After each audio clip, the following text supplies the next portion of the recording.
From its earliest beginnings, Enon Baptist Church has always had a passion to love God, love people, share Jesus, and make disciples. That same passion lived in the hearts of the first families that gathered together under the leadership of the Holy Spirit, who saw the need of a gospel church in this area and proceeded to organize and build Enon Baptist Church in the year 1872. The word Enon means springs of water and comes from John 3:23, where there was plenty of water and people were coming and being baptized. In the first half of the 1900s, the people of Enon remained faithful, even through 2 world wars and the Great Depression. Though often hard-pressed, Enon's doors remained open and people continued to come to faith in Jesus.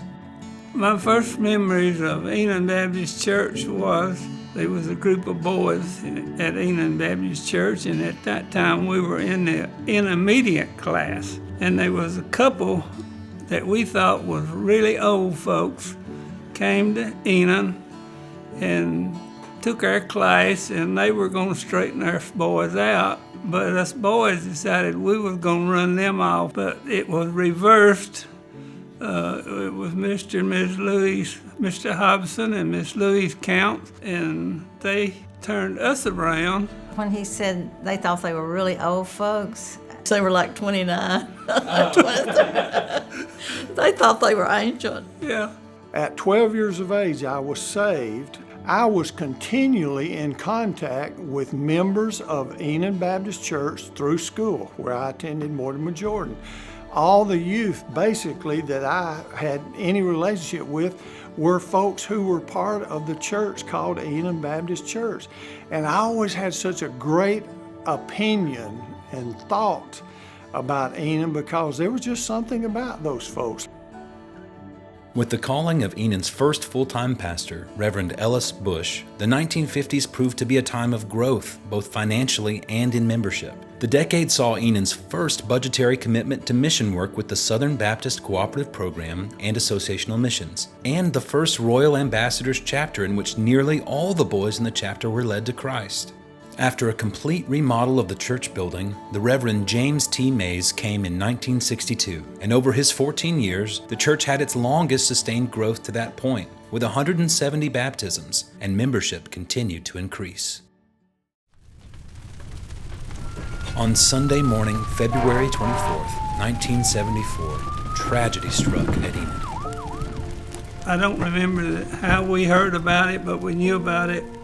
And we stood in the bedroom of our house and watched flames as the church burned to the ground. And then when we came down, there was nothing here but ashes.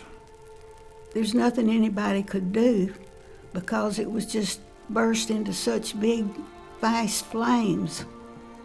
And it was so sad to see the destruction that was done. And when it was completely destroyed, it, a lot of people got married in that church. We did. And you just feel like you've lost something that can't be replaced. But God showed us that, it's not the building, it's the people. After daylight, with tears, members gathered on the grounds in small groups for prayer. Pastor Mays and the deacons met, and an announcement was made that services would be held off-site that day. Several $1,000s were given by the membership that day, and the church voted unanimously to continue all gifts to missions and the cooperative program.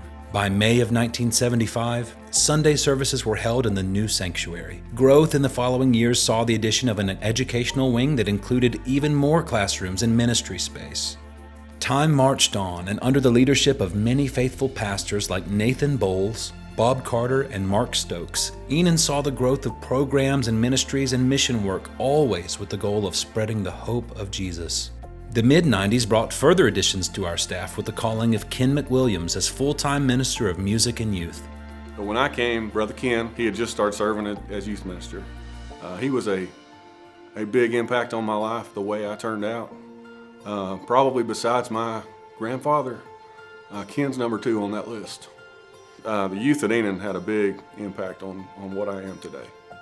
God's hand was surely on the people of Enon. Lives were being changed. The people of Enon were eager to share with their friends and families the work of the Lord through their faithfulness and commitment to make room for one more. By 2004, membership had increased, and once again the church was outgrowing its facilities.